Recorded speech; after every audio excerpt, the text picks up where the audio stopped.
ज़्यादा होता है।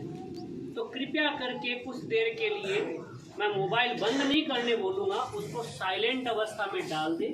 अगर लगे आपको कि इम्पोर्टेंट है तो कॉल उठा लीजिएगा, क्योंकि कॉल उठाने से या बात करने से जो आपके बराबर में बैठा हुआ है या पीछे बैठा हुआ है वो बिल्कुल डिस्टर्ब हो जाता है और वो व्यक्ति भी सुन नहीं पाता, बात कट जाती है। आधा अधूरा ज्ञान हमेशा दुखदायी होता है, नुकसानदायक होता है। हमारे वो क्या बोलते हैं, दोहा होता है कि अध जल गगरी छलकत जाए, यानी कि आधा मटका होता है ना, वो अच्छे को नचा देता है क्योंकि वो चलने में असमर्थ हो जाता है। तो बात ये है, सबसे पहले हम बात करेंगे कि हम यहाँ पे क्यों इकट्ठा हुए हैं, यहाँ पे क्यों इकट्ठा हुए हैं, हमारा मकसद क्या है। मैं पहले परिचय दूंगा मेरा खुद का। मैं महेश कुमार शर्मा, मैं राजस्थान का रहने वाला हूँ और यहाँ पर आज गांव के हिसाब से मैं एक छोटी सी जो चीज़, कौन कहता है कि गांव वाले व्यक्ति सफल नहीं होते। शहर पहले नहीं बसा, पहले गांव बसे। गांव से किसानों के बेटे बाहर जब निकले, वहीं से ही शुरुआत हुई शहर की। और शहर में क्या हो गया, थोड़ी एजुकेशन बढ़ी और उसके अकॉर्डिंग कोई इंजीनियर बना, कोई डॉक्टर बना, कोई बिजनेसमैन बना, यही सब कुछ हुआ। मैं इसलिए बता रहा हूँ, यहाँ पे कुछ लोग बैठे हुए ये भी सोच रहे होंगे कि ये सब व्यवसाय जो है पढ़े लिखे लोगों के लिए ही बना हुआ है। हम जो गांव में हैं, हमसे ये बताना समझाना या इतनी अच्छी तरीके से जो बोल पाते हैं वो वही लोग ही कर सकते हैं। हम लोग इसको कैसे कर पाएंगे, नहीं कर पाएंगे, ये सोच लेते हैं। कुछ उम्र के अनुसार अपना जीवन में कुछ करना चाहते थे, पर कुछ समस्याएं आई तो वृद्धावस्था में चले गए। वो लोग भी ये सोचते हैं कि हम अब क्या कर पाएंगे, अभी तो हमारी उम्र भी निकल चुकी है। मैं मेरा परिचय पूरा बताने से पहले मैं वृद्धावस्था में जो यहाँ पे आ चुके हैं उनके लिए बात बताऊंगा। जो मैंने अपने 15 साल इस लाइन में बिता चुका हूँ, तो मैं वहाँ पर ध्यान से सुनता था और अपना हमेशा एक डायरी रखता था, उसमें मैं लिखित में रखता था हर चीज़ें, जो पॉइंट मुझे अच्छे लगते थे। जो पॉइंट मुझे अच्छे लगते थे वो मैं लिखता था, क्योंकि उसको बाद में मेरे को काम आएगा लाइफ में। क्योंकि सुना हुआ चीज़ 1 घंटा याद रहता है, लिखा हुआ चीज़ 1 दिन याद रहता है, और लिख करके फिर उसको काम में लगा देने से जिंदगी भर याद रहता है। तो मैं काम में लगा।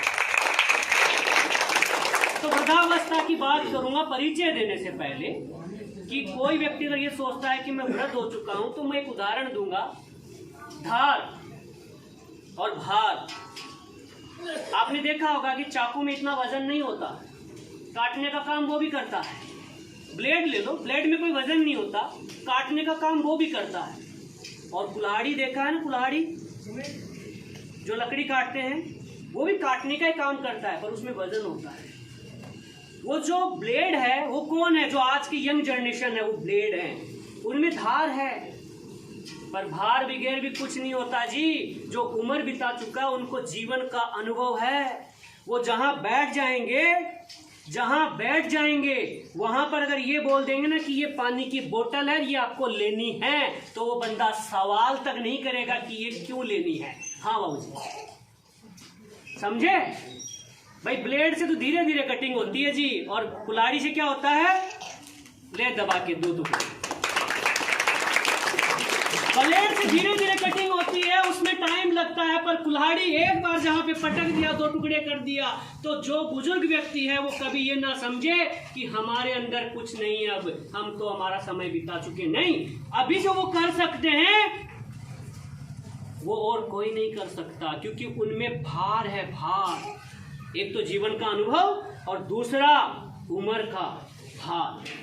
तो इसीलिए जो जवान हैं वो ये समझे कि अभी मैं बहुत कुछ कर सकता हूं, कि अगर आज नहीं किया, तो जो जवान है अभी वो अगर ये सोच रहे हैं कि अभी तो मेरी उम्र पड़ी है, अभी तो मेरी उम्र पड़ी है, मैं बहुत कुछ कर सकता हूं, तो किसी 10 बुजुर्ग के घर पे जाकर के बैठ के उनसे बात करें कि आपके जीवन में जब आप जवान थे तब आपका सपना क्या था।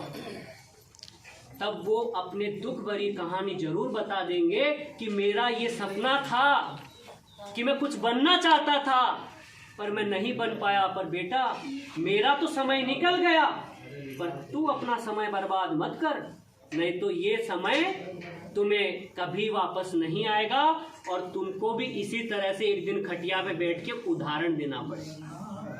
इसीलिए मैं यही कहूंगा कि जो व्यक्ति जवान है अभी, जो कुछ कर दिखाने की क्षमता रखते हैं, उनको उनसे कई गुना रेस में काम करना पड़ेगा। क्योंकि अगर वो ये सब चीज, कोई भी अगर ये सोच लेता है कि मेरे से ये नहीं होगा, तो वो एक चीज याद रखे, nothing impossible, everything is possible. ऐसे नहीं होता है। सक्सेस बनने के लिए वह अभी कहा ना इन्होंने कि उनके पीछे की जो कहानी है ना वो पता नहीं होती, बस सफल कैसे हो गया बस वो दिखाई देता है कि हम कितनी जल्दी पहुंच जाएं। ऐसा होता नहीं है।